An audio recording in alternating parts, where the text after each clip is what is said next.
I was invited by fellow draft player and YouTuber Nova to join his draft league, the NBBL, in the Academy Division. This league has some absolute demons allowed to be drafted, so I knew I needed to join and play around with some of the heater picks. But first, what exactly is a Pokemon Draft League? Pokemon Draft is a format of competitive Pokemon where players, known as coaches, draft a team of unique Pokemon and face off against each other each week. Then the best of those teams enter the playoff tournament, who face off against one another until only the best coach remains. Before we get into my round 1 pick, consider subscribing to the channel if you're enjoying the Draft League content. Don't want to miss out on the rest of this season. I upload every week, so keep an eye out for week 1 coming out very soon. For my first round pick, there was a surplus of mons for me to choose from initially. However, being 13th pick, a large amount of options were lost to me. Fluttermane, Chien-Pao, Dialga Origin, just to name a few, were all drafted before it made it back to me. However, one mon remained, and one that I would argue is criminal to be legal in this format, and that would be Dawn Wings Necrozma. This mon is straight up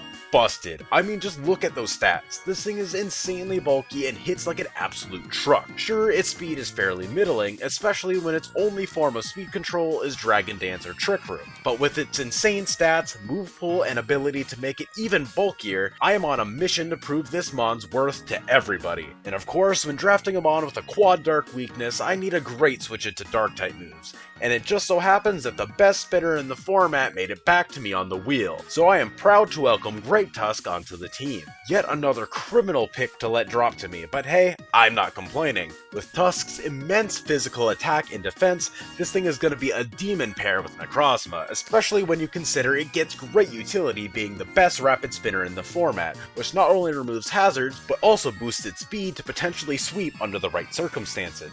Speaking of sweeping, I am proud to welcome Walking Wake onto the team as well. After noticing I was missing a large amount of my cores, though they are not essential, I feel like a water type and a dragon type, along with some speed, was definitely very helpful. So of course, Wake comes to the rescue, being an incredible offensive threat alongside some solid pivoting options with Flip Turn. Even with its tremendous offense though, Wake still has some excellent utility options such as Knockoff. For my next pick, I thought getting one of my Terra captains was really important here, especially with some insane captains like Regieleki and Speed Boost Blaziken have already been picked. So now I am proud to welcome the great equalizer, Lokix, onto the squad. Lokix is a crazy mon when you allow it to Terra, thanks to its Tinted Lens ability essentially nullifying resisted hits.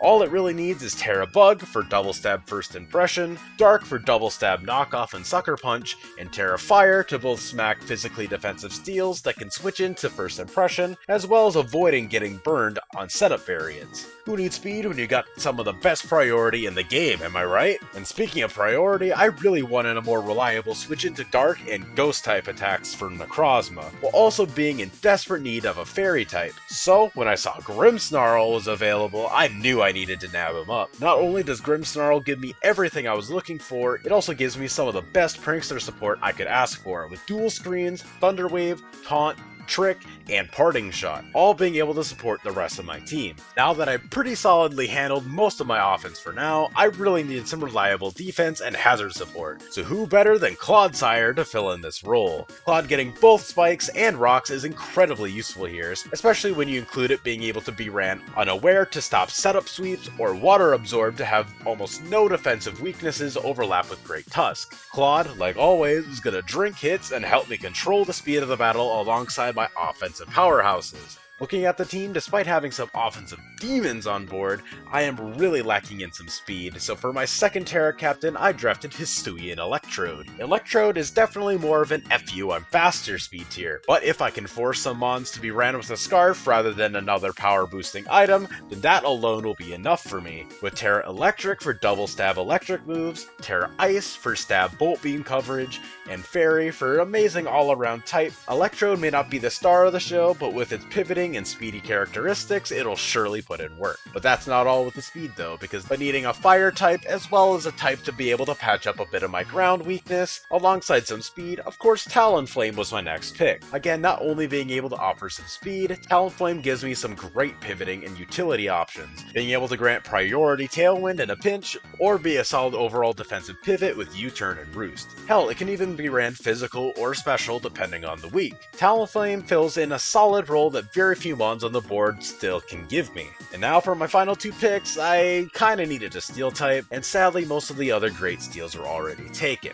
But despite not being able to Terra for me, Registeel can still fill in a great steel type role. Being a big, dumb, bulky mess is kind of his one and only role, and with his base defenses, that's all he really needs to do. Giving me my team an additional stealth rocker though is also a very nice thing, especially when you consider Chansey as my final pick for the hardest Spectrier and Flutter main answer ever. Let's be real, we already know what Chansey does. It's just an FU, be physical Pokemon, able to drink just about any special hit, while also offering an evil Stall Core option with my very high powered team. I don't love Chansey if I'm gonna be real, and honestly I wish I could have afforded Porygon 2 instead, but I'm sure she'll be a great wall for one of these weeks. And that is your House of Mouse for this season of the NBBL Academy Draft League. Of course, all the coaches who are uploading this season will have their channels linked in the description down below, so be sure to check them all out after subbing to me, of course. And with that, I'll see y'all in week 1. Peace.